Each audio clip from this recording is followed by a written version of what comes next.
کبریائی اور بڑائی اللہ رب العالمین کے لیے ہے، جو تمام جہانوں کا خالق و مالک، مدبر و منتظم ہے۔ اور درود و سلام ہو آئے ہوئے تمام انبیاء کرام پر، خصوصیت کے ساتھ آخری نبی محمد عربی صلی اللہ علیہ وسلم پر، جو تمام جہانوں کے لیے رحمت، ہدایت اور بشیر و نذیر بنا کر بھیجے گئے۔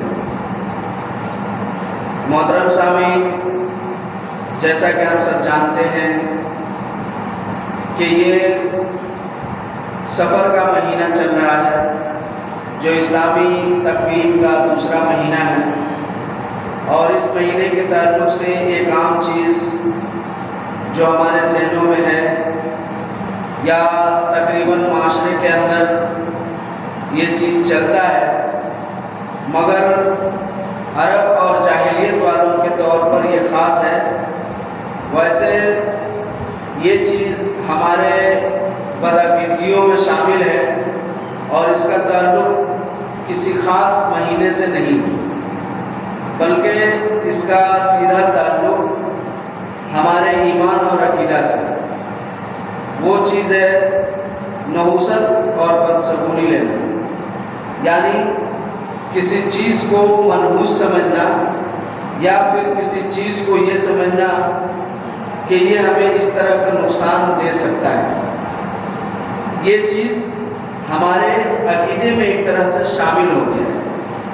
حالانکہ وہ لوگ اس مہینے کو منحوس اس لیے سمجھتے تھے کہ چونکہ اس سے پہلا مہینہ محرم الحرام کا ہوتا ہے، اور محرم میں وہ قتال کو ناجائز اور حرام تصور کرتے تھے، اس کے حرمت کا خیال رکھتے تھے، اور اس مہینے کے شروع ہوتے ہی وہ جنگ و جدال کے لیے نکل جایا کرتے تھے۔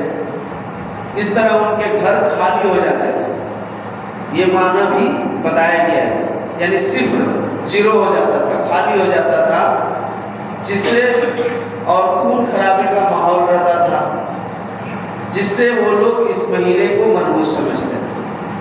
یا اس کے علاوہ اور بھی کئی ایک اسباب ذکر کیے گئے ہیں، تواریخ کی کتاب میں، احادیث میں موجود ہیں، جس کی بنیاد پر وہ لوگ اس کو منحوس سمجھتے ہیں۔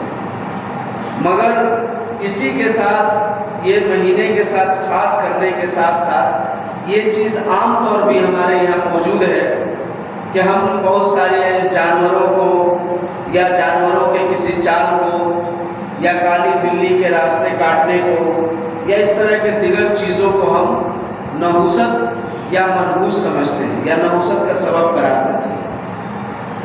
اللہ تبارک و تعالیٰ نے قرآن کے اندر سورہ یونس میں فرمایا ہے، وَإِنْ يَمْسَسْكَ اللَّهُ بِضُرٍّ فَلَا كَاشِفَ لَهُ إِلَّا هُوَ۔ اللہ تبارک و تعالیٰ جس کو نقصان پہنچانا چاہے تو اس کے نقصان پہنچانے کو کوئی نہیں روک سکتا ہے مگر وہی، اور اگر وہ کسی کے ساتھ فضل اور بھلائی کا ارادہ کرے تو یہ اس کو پہنچ کر رہے گی۔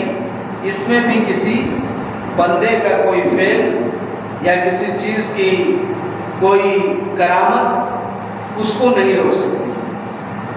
جو یہ آیت کریمہ ہمیں بتا رہی ہے کہ نفع اور نقصان کا حقیقی مالک کون ہے؟ اللہ تبارک و تعالیٰ۔ اللہ تبارک و تعالیٰ کے علاوہ کوئی ایسی ہستی نہیں ہے جو اس کے کسی کام پر اختیار رکھتا۔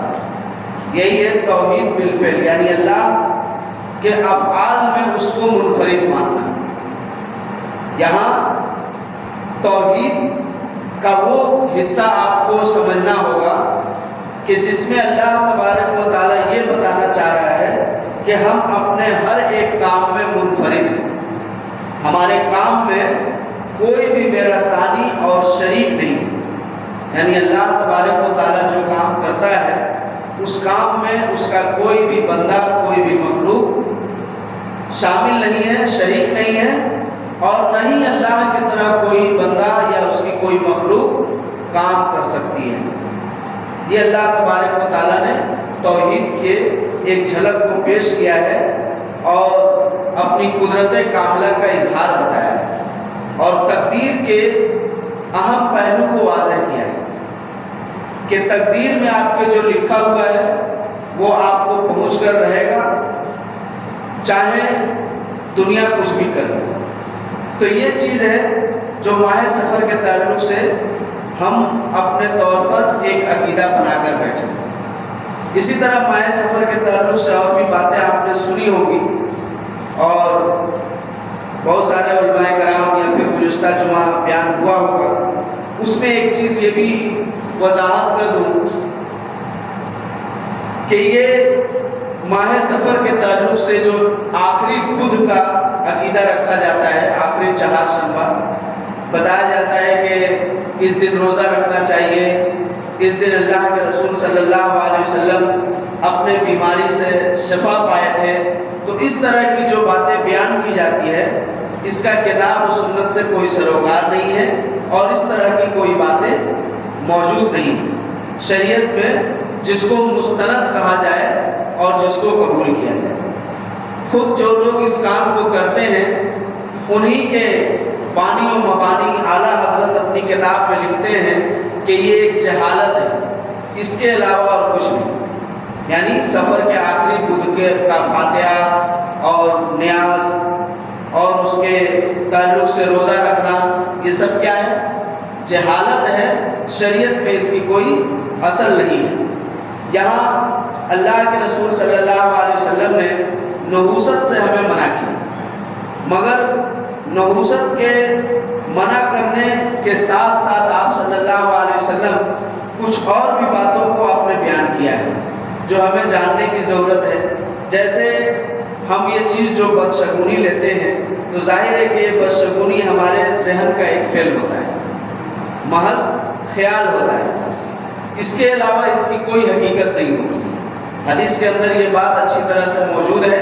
صحابہ کرام نے آپ صلی اللہ علیہ وسلم سے پوچھا کہ بدشگونی کیا ہوتا ہے، تو آپ صلی اللہ علیہ وسلم نے کہا کہ محض یہ ایک خیال ہے جو دل میں آ جاتا ہے، اور اس کے علاوہ کچھ بھی نہیں ہے۔ اسی طرح سے آپ صلی اللہ علیہ وسلم نے بدشگونی اور نحوست لینے کے تعلق سے یہ بھی فرمایا کہ اگر کسی کو نحوست اور بدشگونی کسی کام سے روک دے تو در حقیقت اللہ کے ساتھ شرک کرتا ہے۔ شرک اس طور پر کرتا ہے کہ وہ نفع اور نقصان کا مالک اللہ کے علاوہ اس چیز کو سمجھ بیٹھتا ہے۔ لہذا نفع اور نقصان کا مالک جو اللہ ہے، اس صفت میں اس نے اس مخلوق کو شامل کر دیا، لہذا یہ شرک بھی صفت ہوا، یعنی اللہ کے صفت میں مخلوق کو شامل کرنا، اس اعتبار سے یہ شرک ہے، لہذا یہ گناہ کا کام ہے۔ صحابہ کرام نے کہا کہ پھر اس سے کفارہ کیا ہوگا، تو آپ صلی اللہ علیہ وسلم نے بدشگونی لینے کا کفارہ بتایا، یعنی جو آدمی نحوست کی وجہ سے یا کسی بدشگونی کی وجہ سے اپنے کام کو روک دیتا ہے تو وہ ایک گناہ کرتا ہے، لہٰذا اس گناہ کا کفارہ اس کو اس دعا کے ذریعے ادا کرنا ہوگا، اللہم لا خیر الا خیرک ولا طیر الا طیرک ولا الہ غیرک، یعنی اللہ تیری دی ہوئی بھلائی کے علاوہ اور کوئی بھلائی نہیں، اور تیرے سکون کے علاوہ کوئی سکون نہیں، اور تیرے علاوہ کوئی معبود نہیں۔ یہ دعا آپ صلی اللہ علیہ وسلم نے سکھلایا اس شخص کے لیے جس کے دل میں اس طرح کا وہم آ جائے، جس کے دل میں اس طرح کا وہم آ جائے کہ کالی بلی راستہ کاٹ گئی، اب کیا ہوگا، یا اسی طرح سے فلانا آدمی آ گیا، اس کا ہم چہرہ دیکھ لیے۔ اس معاشرے میں ہمارے مشہور ہے اس طرح کے بہت سارے نحوست یا بدشگونی والے الفاظ، کلمات، تو اس طرح کی چیزیں وہ سوچ لے تو اس کو چاہیے کہ وہ توبہ کرے، اس دعا کو پڑھے اور اپنے کام کو کر گزرے، رکے نہیں، تو اللہ کی طرف سے یہ چیز اس کو معاف کر دی جائے گی۔ اسی طرح آپ صلی اللہ علیہ وسلم نے کہا کہ بدشگونی کیا چیز ہے کہ ہم انسانوں کے دل میں کسی طرح کا وہم، کوئی خیال، انسان ہونے کے ناطے کبھی کبھار آ ہی جاتا ہے، مگر اللہ تبارک و تعالیٰ اس خیال کو، اس وہم کو توکل کی برکت سے زائل کر دیتا ہے۔ کیا کرتا ہے؟ توکل کی برکت سے زائل کر دیتا ہے۔ اسی طرح سے اللہ کے رسول صلی اللہ علیہ وسلم نے یہ بات بھی بیان کی ہے کہ میری امت کے 70,000 لوگ بغیر حساب و کتاب کے جنت میں داخل ہیں۔ میری امت کے 70,000 لوگ بغیر حساب کے جنت میں داخل ہوں گے۔ صحابہ نے پوچھا وہ کون لوگ ہوں گے، کس طرح کے ہوں گے؟ تو آپ صلی اللہ علیہ وسلم نے ان کی صفت بتائی کہ وہ جھاڑ پھونک کروانے والے نہیں ہوں گے۔ جھاڑ پھونک نہیں کرواتے ہوں گے، اور کیا نہیں کرواتے ہوں گے؟ بس شگونی نہیں لیتے ہوں گے، کسی چیز کو منحوس نہیں سمجھتے ہوں گے، نہ وہ چیز ان کو اس چیز سے روکتی ہوگی۔ یعنی من جملے آپ نے کہا کہ وہ بس شگونی لینے والے نہیں ہوں گے اور جھاڑ پھونک کروانے والے نہیں ہوں گے، اور اسی کے ساتھ آپ نے ایک لفظ اور بھی کہا کہ وہ اپنے رب پر بھروسہ کرنے والے، توکل رکھنے والے ہوں گے۔ تو اللہ کے رسول صلی اللہ علیہ وسلم نے جہاں پر شگونی کو شرک قرار دیا اور اس کی وضاحت کی کہ یہ اس لیے شرک ہے، اس لیے حرام ہے کہ آپ نفع و نقصان کا مالک اللہ کو سمجھ رہے ہیں، نہیں بلکہ آپ مخلوق کو سمجھ رہے ہیں، اس لیے یہ شرک۔ جیسے کہ ہم بسا اوقات دوا اور ڈاکٹر پر بھروسہ کر لیتے ہیں اور کہتے ہیں کہ فلانا دوا یا فلانا، اس طرح کی بہت ساری باتیں ہم دیکھتے ہیں۔ تو اس طرح کی بہت ساری چیزیں ہمارے لیے نحوست کو پیدا کرتا ہے اور ہمارے بدعقیدگی کو مضبوط کرتا ہے، جو کہ در حقیقت صحیح نہیں ہے۔ تو اللہ کے رسول صلی اللہ علیہ وسلم نے یہاں بیان کیا کہ اللہ اس کو توکل کے برکت سے ظاہر کر دیتا ہے۔ تو توکل کیا ہے؟ یہ توکل کی کمی ہے جس کی وجہ سے ہم نحوست میں پھنس جاتے ہیں۔ توکل کیا ہے؟ توکل ہے کہ آپ اللہ پر بے انتہا بھروسہ کریں۔ بھروسہ اور یقین تھوڑا قدر معنی و مفہوم میں مختلف ہے، مگر یہ جو اللہ نے کہا توکل، تو قرآن کے اندر اللہ تبارک و تعالیٰ کہتا ہے کہ مَن یتوکل علی اللہ فہو حسبہ، جو شخص اللہ پر توکل کرتا ہے، بھروسہ کرتا ہے، اللہ تبارک و تعالیٰ اس کے لیے کافی ہوتا ہے۔ تو توکل اللہ پر کامل یقین، کامل بھروسہ رکھنا ہی توکل ہے، اور یہ تقدیر کے عقیدے کو مضبوط کرتا ہے۔ ایمان کے 6 اسباب میں سے ایک سبب کیا ہے؟ تقدیر پر ایمان لانا۔ تو تقدیر پر ایمان لانے کا مطلب کیا ہے؟ کہ آپ اللہ پر پورا بھروسہ رکھیں کہ اللہ نے جو لکھ دیا ہے وہ ہو کر رہے گا، اس کو کوئی ٹال نہیں سکتا ہے۔ تو یہ ہے توکل۔ اس توکل کا فائدہ یہ ہے کہ آپ بغیر حساب کتاب کے جنت میں داخل ہو جائیں گے۔ یعنی اللہ کے رسول صلی اللہ علیہ وسلم نے ایسے لوگوں کو خوشخبری سنائی، اور یہ بہت بڑی چیز ہے، یہ سب کو نصیب نہیں ہوتی، اور سب کوئی اس راستے پر نہیں چل سکتا ہے۔ ہم میں سے اکثر لوگ آج اس راستے پر نہیں ہیں، باوجود یہ کہ ان کے پاس توحید ہے، باوجود یہ کہ وہ شرک نہیں کرتے ہیں، کفر نہیں کرتے، مگر یہ چیز ان کے پاس بہت ہی کم ہوتا ہے۔ یہ کامل یقین کا معاملہ ہے۔ اللہ تبارک و تعالیٰ یہ بات قرآن کے کئی ایک مقام پر بیان کیا ہے۔ اللہ نے یہ بھی بیان کیا ہے کہ جو شخص اللہ پر توکل کرتا ہے، اللہ تبارک و تعالیٰ ہر اعتبار سے اس کے لیے کافی ہو جاتا ہے۔ توکل کا لفظ یہ عربی ہے، یہ بھروسہ کے معنی میں آتا ہے، یا پھر یہ معنی بھی اس کا کیا گیا ہے کہ آپ کسی کی ذمہ داری لیتے ہیں، یا آپ کسی کو اپنی ذمہ داری دیتے ہیں، یعنی آپ ذمہ داری کے طور پر کسی پر بھروسہ کر لیتے ہیں، یہ بھروسہ کر لیتے ہیں کہ وہ میرا کام کر دے گا، اور اس میں کوئی شک نہیں ہے کہ وہ آپ کا کام کر دے گا۔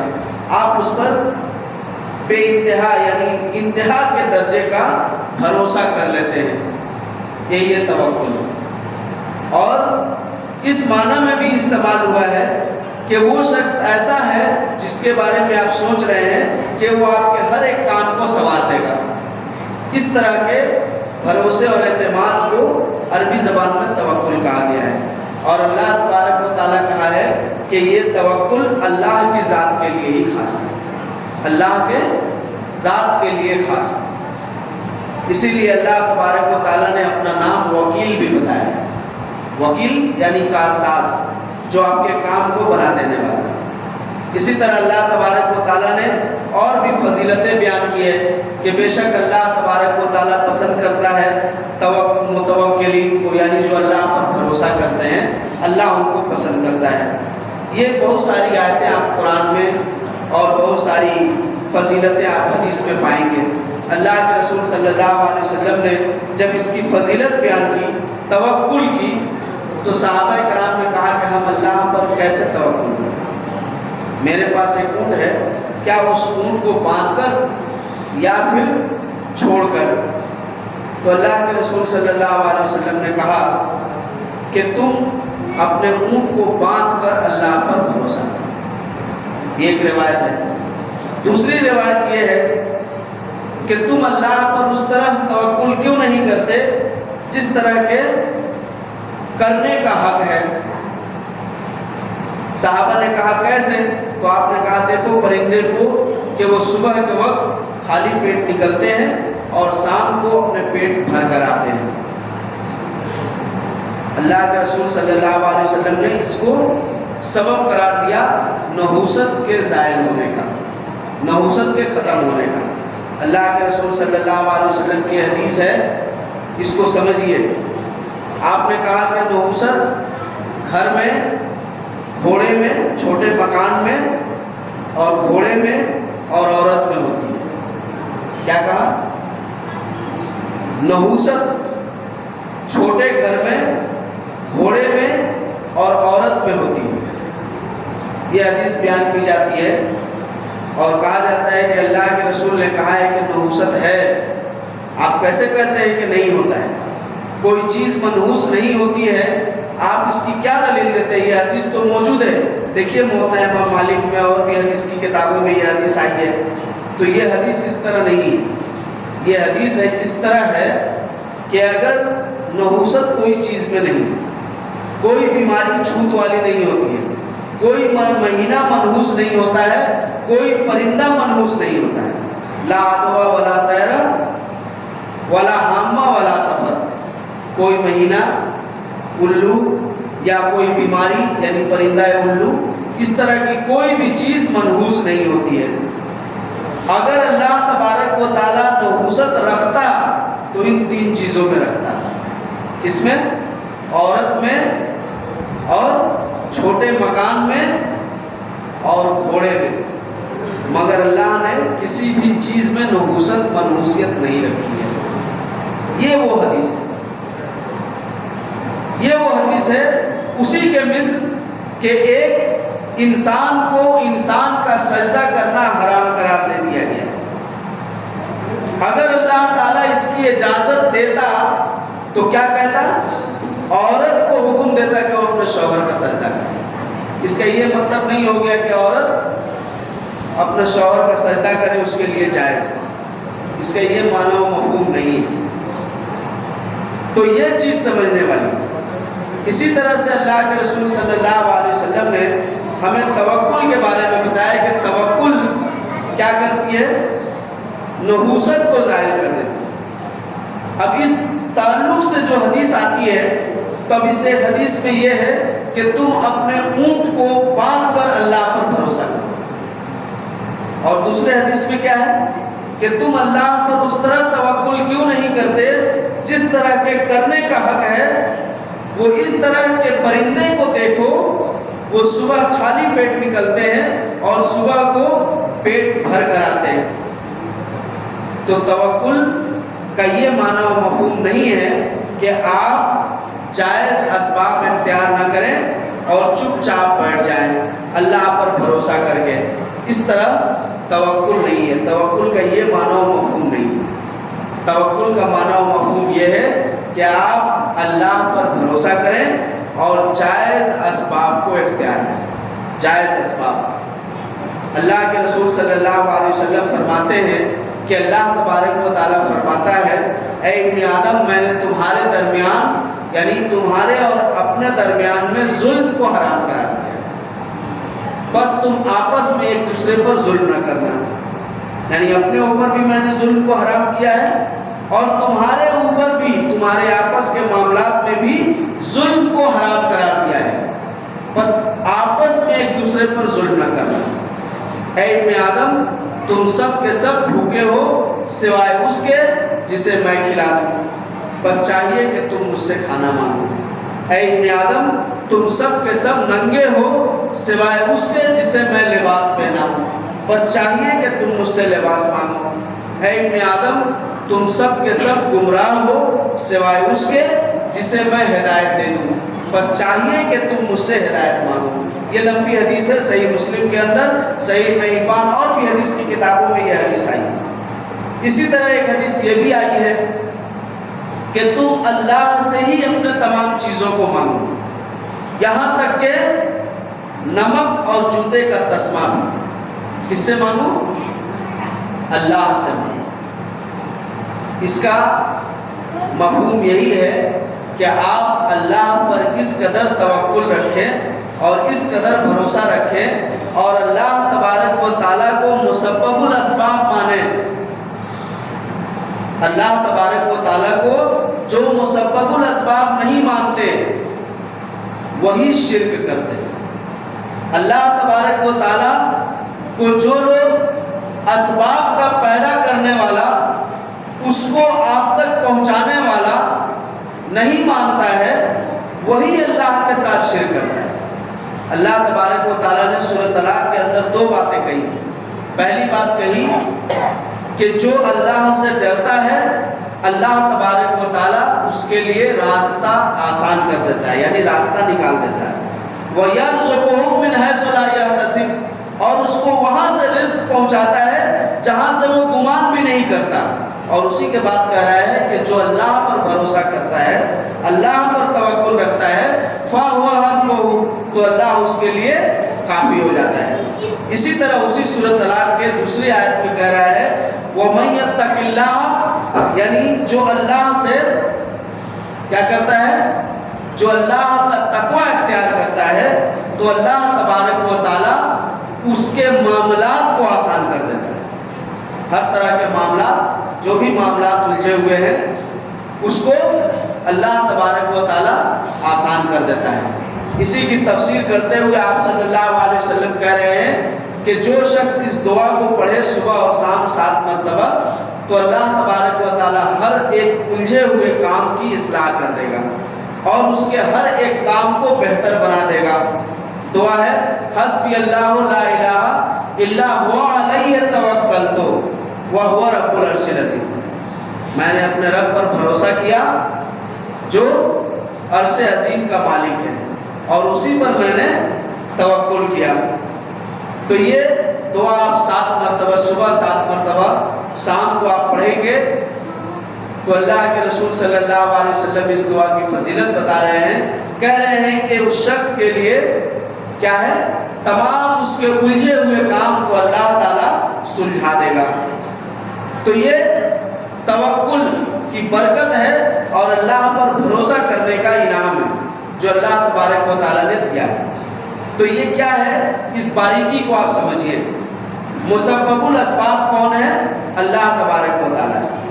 اللہ کے رسول صلی اللہ علیہ وسلم نے جو صحابی رسول کو بتایا کہ تم اپنے اونٹ کو باندھ کر اللہ پر توکل کرو، یعنی انہوں نے یہ بتایا کہ تم یہ دیکھنا چاہتے ہو تو اللہ تبارک و تعالیٰ تمہاری اس طرح بھی مدد کرے۔ اسی بات کو اللہ نے قرآن میں اور اچھے انداز میں بیان کیا، کہا کہ اللہ تعالیٰ کے ذمہ ہے ہر مخلوق کو روزی پہنچانا۔ اللہ تعالیٰ کے ذمہ ہے ہر مخلوق کو رزق پہنچانا۔ کوئی بھی جانور، کوئی بھی زیرو اپنے رزق کو ساتھ میں نہیں لے کر گھومتا، یہ میری ذمہ داری ہے۔ لہٰذا بہت سارے لوگ اس معاملے میں پریشان رہتے ہیں یا بہت سارے سوچ بچار کرتے ہیں تو ان کا توکل اللہ پر مضبوط نہیں ہوتا۔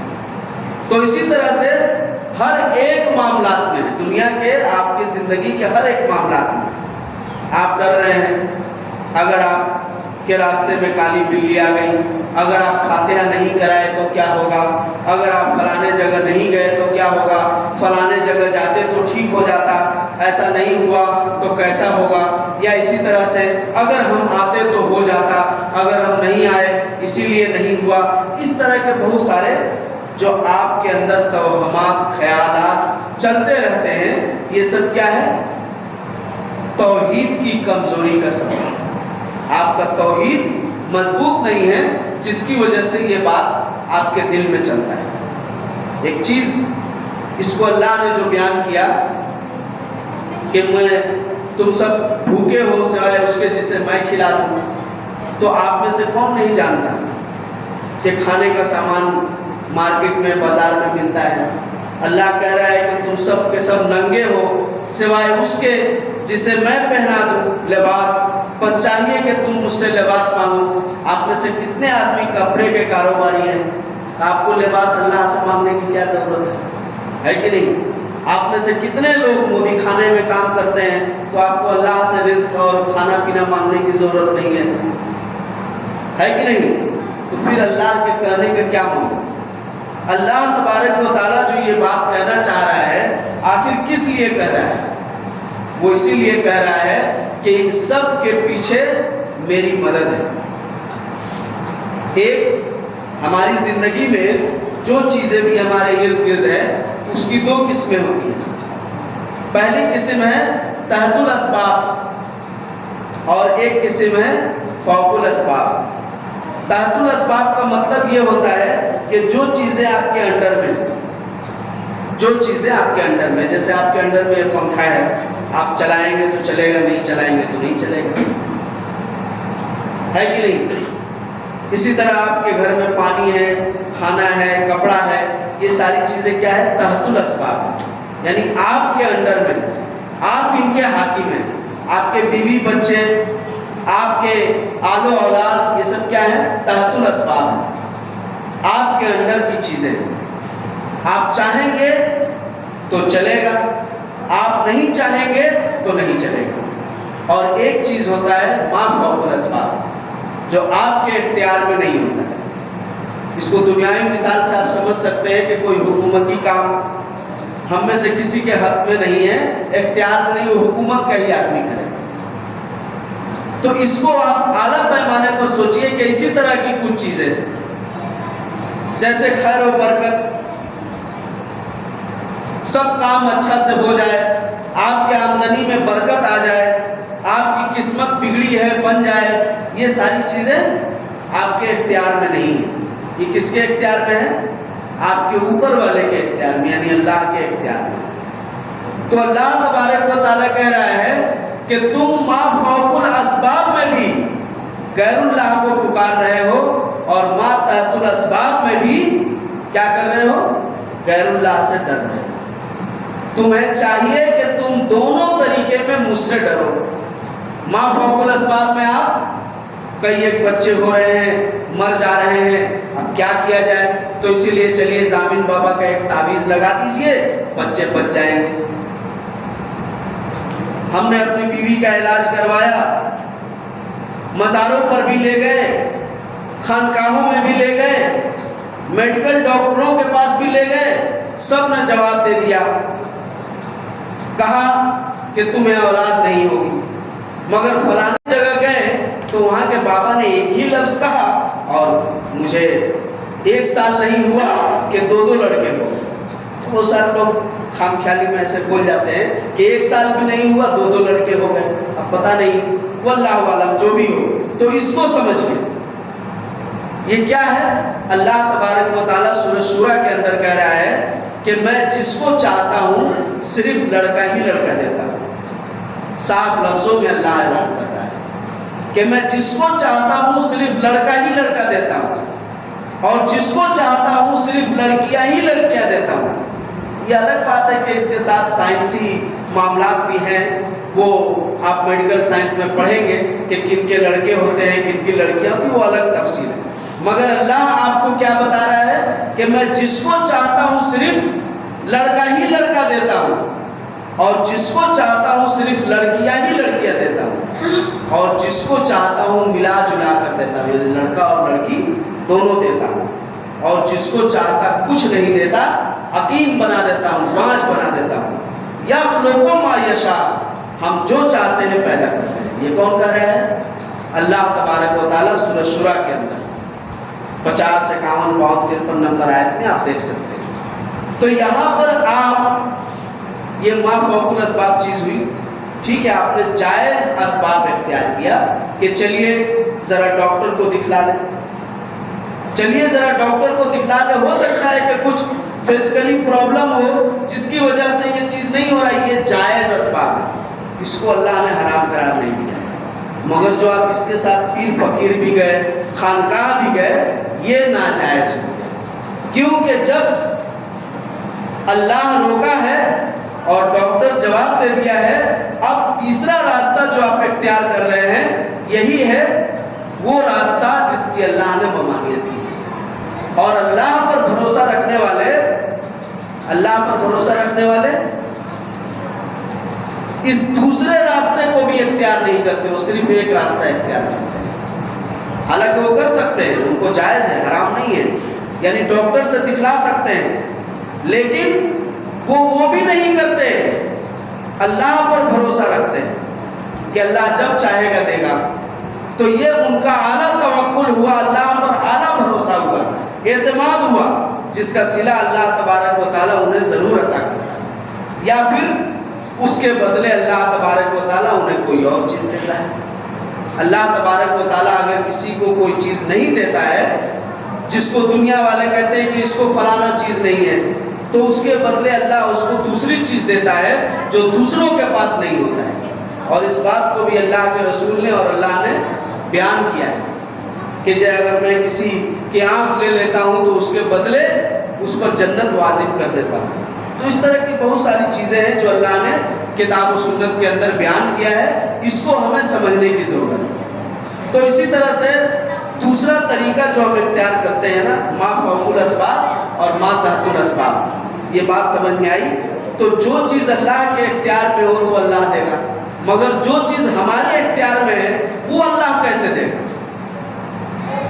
اب اسی کو دلیل بنا کر کچھ لوگ بتاتے ہیں، کہتے ہیں کہ غیر اللہ سے مانگنا حرام ہے،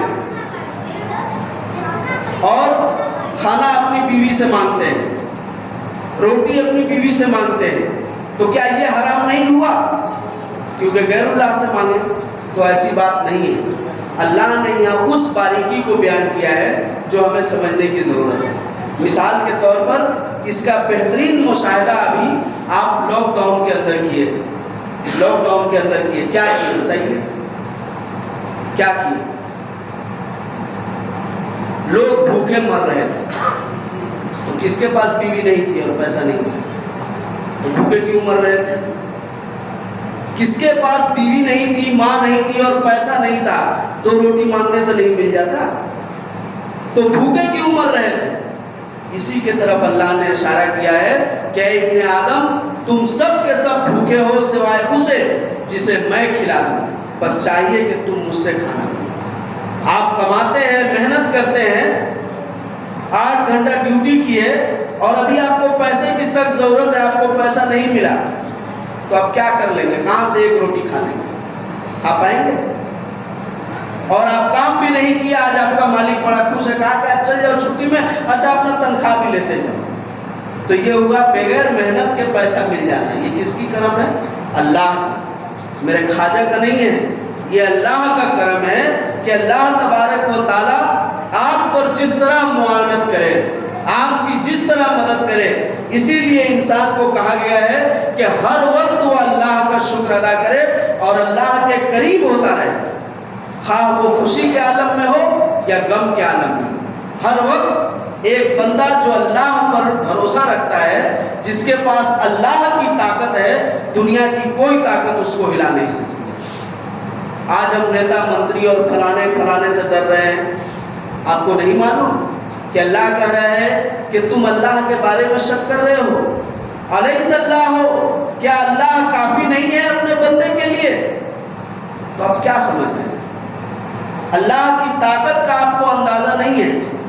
سارے بھائیوں نے مل کر کے یوسف علیہ السلام کو کنویں میں ڈال دیا. اللہ کی مرضی نہیں تھی, کچھ نہیں کر سکے. ساری قوم نے مل کر, یہاں تک کہ قوم کے بادشاہ نے, جو سپر پاور ہوتا ہے, ملک کا حاکم, جو چاہے کر سکتا ہے, اس نے بھی ابراہیم علیہ السلام کو آگ میں ڈالنا چاہا, جلا کر ختم کر دینا چاہا. کیا ہے؟ اللہ کے رسول صلی اللہ علیہ وسلم کہتے ہیں کہ اس دعا کو یاد کر لو, اس دعا میں اسم اعظم ہے, اور تمہیں نہیں پتا کہ اس دعا کی اہمیت کیا ہے. یہ وہ دعا ہے جس کو ابراہیم علیہ السلام آگ میں ڈالے جانے کے وقت پڑھے. اور وہ دعا کیا تھا؟ حسبنا اللہ و نعم الوکیل نعم المولا و نعم النصیر. اس میں بھی توکل کی تعلیم دی گئی. میں بھروسہ کرتا ہوں اور پورے یقین کے ساتھ بھروسہ کرتا ہوں اس ذات پر جو میرا کارساز ہے اور میرا سب سے بہترین دوست اور مولا ہے. ہم میں سے کتنے لوگ اس پر بھروسہ کرتے ہیں؟ تو اللہ تبارک و تعالیٰ پر آپ توکل کیجئے. یقین محکم عمل پہ ہم, محبت فاتح عالم, جہاد زندگانی میں ہے یہ مردوں کی شمس. آپ کو نہیں معلوم, آپ کے جیب میں پیسہ پڑا ہوا ہے مگر آپ اس کو استعمال نہیں کر سک رہے ہیں. یہ اللہ ہی کے طرف سے ہے. اور آپ کے جیب میں پیسے نہیں ہیں اور ساری نعمتیں آپ کے قدموں پر ہیں, یہ بھی اللہ کا کرم ہے. ان دونوں راستوں کو آپ سمجھئے, تب جا کر آپ کا توحید مضبوط ہوگا. آپ, اللہ کہہ رہا ہے کہ تم نماز چھوڑ دیتے ہو. قرآن میں صاف لفظوں میں اللہ کہہ رہا ہے کہ تم میری عبادت کو چھوڑ دیتے ہو اور یہ بتاتے ہو کہ ہم اس کے بدلے رزق جمع کر رہے ہیں. تمہیں نہیں پتا کہ ہم تمہیں کھلاتے ہیں, تم ہمیں نہیں کھلاتے. اتنے صاف لفظوں میں اللہ بیان کر رہا ہے. پھر ہم انسان, تو یہ توکل ہے جس کی اہمیت اور فضیلت بہت زیادہ ہے.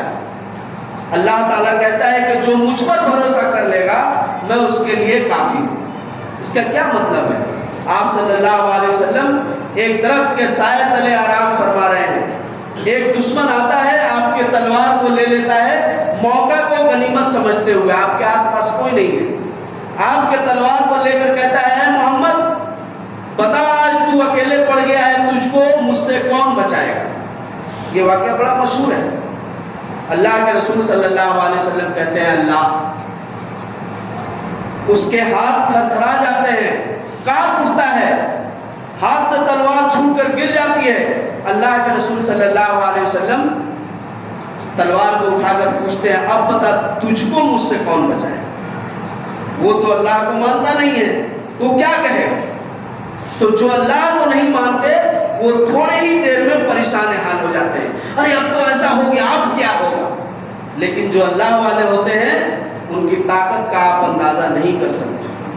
اللہ والوں کی طاقت سمجھاتے سمجھاتے کچھ لوگوں نے اپنا روٹی سیکنا شروع کر دیا, یہ بتانا شروع کر دیا کہ ہم بھی اللہ والے ہیں, فلانے پیر اللہ. اللہ والے کون ہیں؟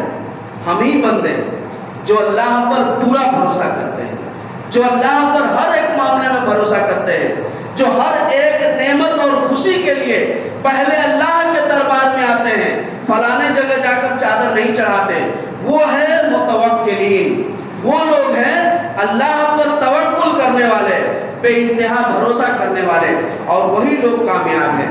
اللہ تبارک و تعالیٰ نے اسی بات کو قرآن کے اندر بہت مقام پر بیان فرمایا ہے کہ جو اللہ پر پورا بھروسہ کرتے ہیں اللہ تبارک و تعالیٰ ساری کائنات کو ان کے سامنے جھکا دیتا ہے.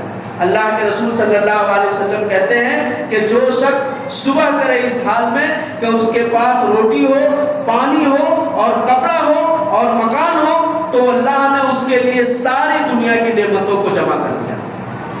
کیا ہم میں سے کس کے پاس نہیں؟ پھر بھی ہم اللہ کی نافرمانی میں لگے ہیں, پھر بھی ہم اللہ کی صحیح سے عبادت نہیں کرتے. تو اللہ تبارک و تعالیٰ تو ہمیں ابتلا اور آزمائش میں ڈالے گا, ہمیں دو چار کرے گا مصیبتوں سے. اللہ نے بیان کیا ہے کہ ہم نے ان قوموں کو مصیبتوں سے دو چار کیا, ان پر دشمنوں کو بھیجا, ان کو بھوک میں مبتلا کیا, انہیں بیماریوں سے دو چار کیا. اللہ نے قرآن میں صاف لفظوں میں, قرآن کے کئی ایک پاروں میں کھول کھول کر بیان کر رہا ہے کہ میری نافرمانی کرو گے تو یہ چیزیں تمہیں اللہ ہی وہ کر رہی. اس لیے آپ اللہ کے فرما بردار بنیں، چھوڑیں ان بکواسوں کو، نحوست کو۔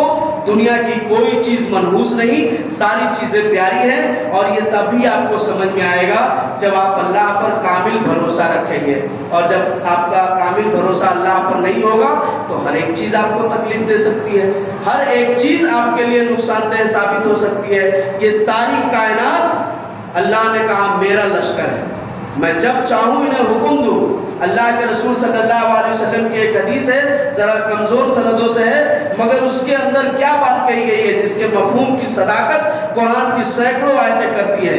اللہ کے رسول کیا کہتے ہیں کہ اللہ تبارک و تعالیٰ سے ہر رات کوئی بھی رات ایسی نہیں کہ جس رات دنیا کے سمندر اللہ سے یہ اجازت چاہتی ہے کہ اللہ تو کہے تو تیری مخلوق پر بہہ پڑوں اور نیست و نابود کر دوں۔ اللہ تبارک و تعالیٰ انہیں اس بات کی اجازت نہیں دیتا۔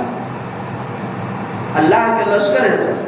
اللہ نے کہا جنود الرحمان، تم رحمان کے لشکروں کو نہیں جانتے۔ وہ چھت بنا کر اللہ کو مارنے کا ارادہ کر رہا تھا، اللہ نے اپنے ایک چھوٹا سا لشکر بھیجا جس کو ہم لوگ کیا کہتے ہیں مچھر، اور اس مچھر نے اتنے بڑے فرعون اور نمرود کا کلا کما کر دیا۔ اللہ کے لشکر، اللہ کے خوف، اللہ سے بے خوف ہو گئے ہو، جس زمین پر بیٹھے ہو برائیاں کر رہے ہو، تم اس بات سے بے خوف ہو کہ یہ زمین اللہ کا لشکر ہے، اللہ ابھی حکم دے اور وہ تمہیں زمین میں دھسا دے۔ تم برائیاں کر رہے ہو، نہیں دیکھتے کہ آسمان تم پر گر جائے یا تمہارے گھر کا چھت ہی تم پر گر جائے؟ اس کو روکنے والا کون ہے؟ اس میں کون سی ٹیکنیک ہے جو یہ چھت رکا ہوا ہے؟ یہ تو آپ کے بیم سے اگر رکا ہے تو اس سے پہلے آپ 5 بمبو کیوں لگاتے ہیں؟ اور اسی سے رک جائے گا تو پھر یہ کیوں کرتے ہیں؟ یہ اللہ کی قدرت ہے۔ اللہ نے قرآن میں کہا کہ وہ کشتیوں کو دیکھو جو سمندر میں تیرتے ہیں، وہ میرے فضل سے ہے۔ آسمان میں پرندے جو اڑتے ہیں وہ میرا فضل ہے۔ اور اسی پر مورس بوکائیوں نے ایک کتاب لکھا مسلمان ہونے کے بعد۔ کتاب کا مضمون ہی تھا کہ انسان زمین پر اپنی طاقت سے نہیں چلتا۔ اس میں اس نے وہ تھیوری پیش کیا ہے قرآن و سنت سے جو پڑھنے کے لائق ہے۔ تو میرے محترم سامعین، اللہ کی رحمت کو سمجھیے اور اللہ پر توکل اور بھروسہ رکھیے۔ انشاءاللہ اللہ آپ کے ہر ایک کام کو آسان فرمائے اور ہم تمام کے گناہوں کو بخش دے، ہم پر رحمت کا نزول فرمائے۔ آمین۔